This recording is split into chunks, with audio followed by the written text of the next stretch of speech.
Dreaming is ridiculous. For reference, we know more about the abyss that is the Marianas Trench than we do about the mental landscapes of your dreams. We know more about the tiny remnants of DNA extinct creatures have left behind than we do about your nightly hallucinations. Heck, we even know more about Martian dust storms than we do about our little bedtime stories. And yet, everyone dreams. They're the most private thing that all of us have in common.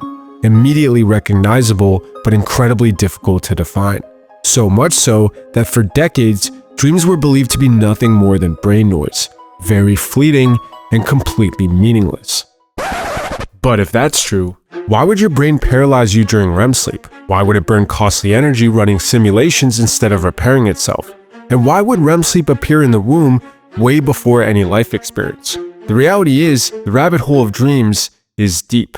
Way deeper than you think. And from personal Reddit threads claiming to see the same stranger in every dream for over a decade, to entire scientific databases containing tens of thousands of peer-reviewed dream reports, completely different people find themselves in the exact same places with the exact same sequence of events, sometimes even while being awake. So what exactly is going on here?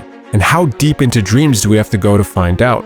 Well, as it turns out, dreams have levels, and they get far stranger, go far deeper, and are far more consequential than we could have ever possibly imagined. Level 1! The 5 levels of dreams aren't random. They build on one another through a sequence. But before that sequence even begins, there are 2 primary states of consciousness that everyone will experience: being awake and being asleep. However, what's less well known is that there's also a third state, a strange in-between called hypnagogia, which is a transitional state between being awake and falling asleep, or vice versa. But what's interesting is that even though you're not fully asleep, raw fragmented noise still floods the brain, specifically geometric patterns. And yes, I mean these geometric patterns, which in level 1 is the pulsating chaos you'll experience as you drift into sleep. It was Heinrich Clover in the 1920s who first documented this phenomenon, and he found that there were 4 common patterns anytime someone begins entering an altered state: lattices, cobwebs, tunnels, and spirals, all of which are described as the precursors to our inner worlds. We're not entirely sure why this happens, but we do know it comes from the visual cortex, which is one of the theories behind why we dream in general. Because of neuroplasticity, if the visual cortex is unused, like in people who are blind, neighboring brain regions essentially invade that space to then repurpose it for what they do. So it's thought that we dream as a defense mechanism, to keep the visual cortex active and protect its territory while we sleep.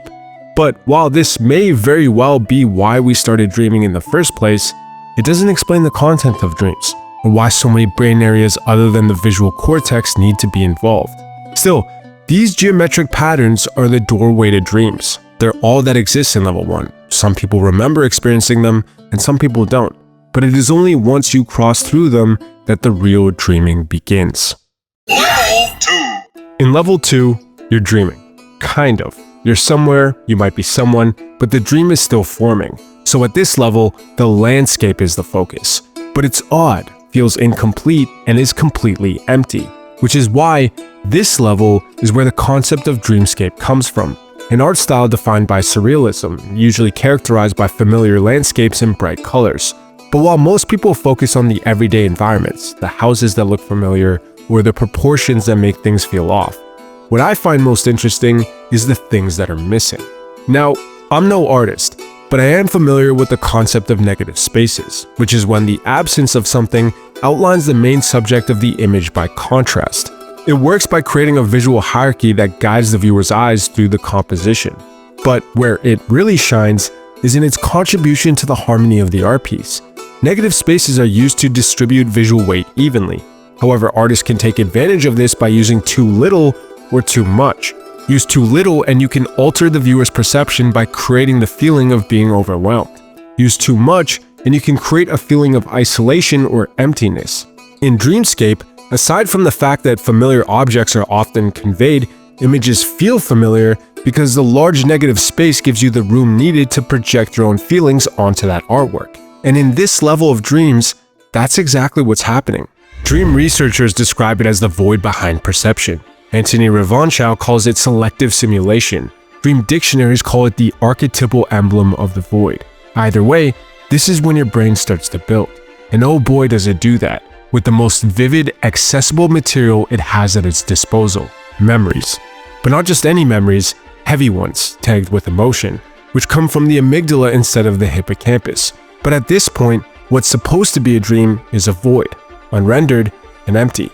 And yet, it is that emptiness that allows the brain to project its emotions onto that void, creating a simple, barely rendered landscape of emotion. Pure emotion, in its most primal, raw, and chaotic form, stitched together from the deepest parts of your memories, with no plot, no structure, and no people, bubbling up to the surface as the foundation that every other level will be built upon.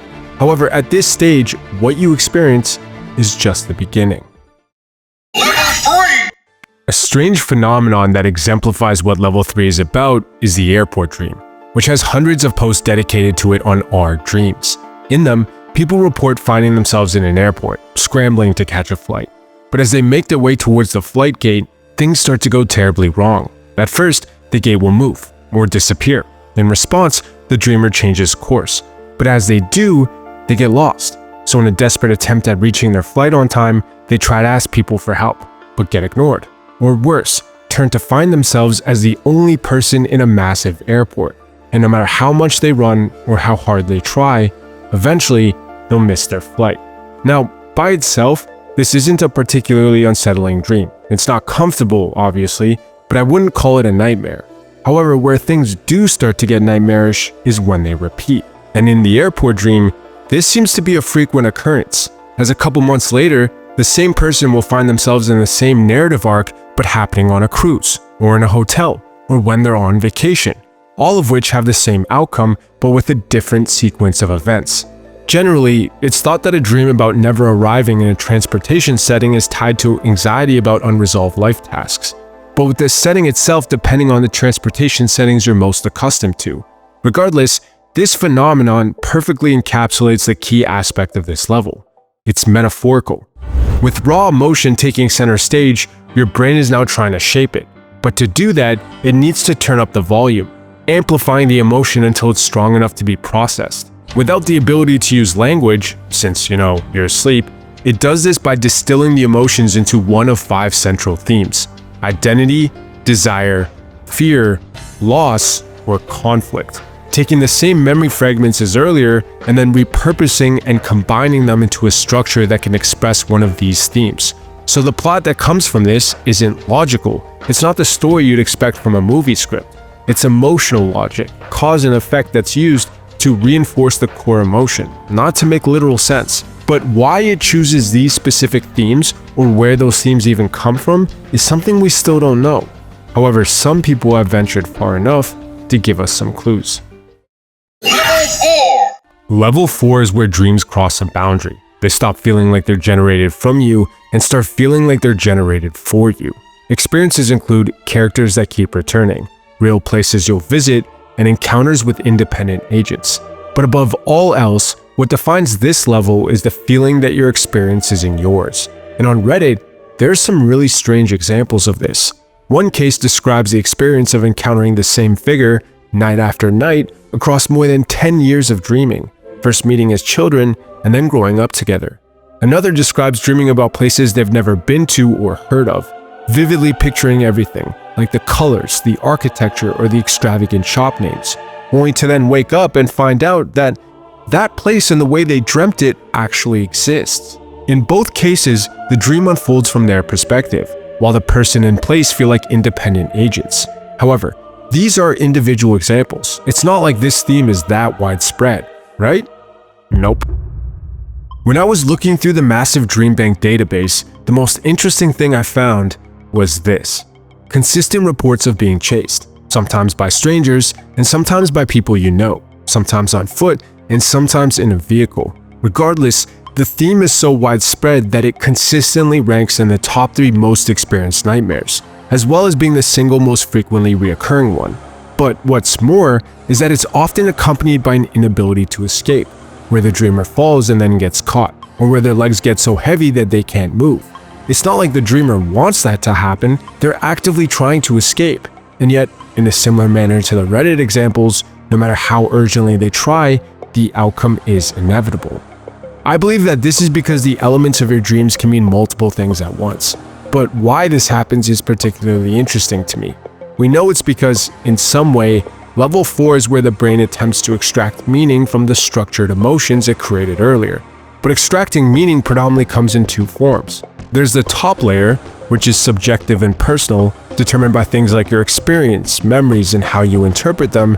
And then there's the deeper layer, which is universal and instinctual, shaped by evolutionary pressures or the inherited neural templates that follow. Generally, the structuring of dreams comes from the top layer, so think things like the people, length of, or situations in your dreams. While the emotional gravity, the 5 themes from earlier, come from the deeper, shared layer. In your dream, both are present at the same time, but to do that, your brain uses something called an emergent attractor network, which, to keep it brief, are reoccurring motifs of memory that emerge from the interactions of neurons due to how they're connected. This gives them two key properties: stable concepts that can be recalled consistently, while also being flexible enough to adapt to new experiences. The adaptable part is where your control in the dream, the top layer, comes from, while the stable part stays the same, and is where the elements you can't control come from. So, for example, if you experience a nightmare about being chased, the person chasing you might embody something from your personal life that you've had a recent conflict with, while the experience of being chased embodies the universal fear of a confrontation with inescapable consequences. In the Reddit example with the unknown person appearing again and again, this figure might reappear whenever the dreamer is caught in a reoccurring emotional cycle, but in the stable layer, it's a symbol for a part of them that they need to incorporate. And it's only when they do that the person and the emotional cycle will stop appearing. So in other words, the lack of control is what provides the consistent framework necessary to make the dream interpretable, while the flexibility of it is shaped and colored by your own experiences or whatever you're going through. Still, level 4 is where dream research basically falls off a cliff, so I'm reasoning based on the limited information I have. But what makes this even crazier is that this isn't even the deepest level. There are some dreams where you know you're dreaming, and that awareness opens up a whole new door into an entirely different experience. Level 5! It's rare, and I've never experienced it before, but in the people who get to level 5, something radically different emerges. Lucid dreaming, which is when you're in a dream but are aware of the fact that you're in a dream. When things are going your way, that's great. You can randomly fly, or jump through walls, or otherwise play around with the contents of your unconscious. But when it's not, it's terrifying, as just because you're aware doesn't mean you have control. And when this happens, 2 experiences are reported more than any others: encounters with hostile characters and getting stuck in a nesting dream. In the first one, there are many reports on both Reddit and the Dream Bank that explain what happens. The person becomes lucid, gains awareness, and tries to tell the figures in their dreams that they aren't real. In the good scenarios, nothing happens, but in the bad ones, the characters get angry, sometimes screaming things like "you weren't supposed to know," and at others, just turning around to lunge at the dreamer.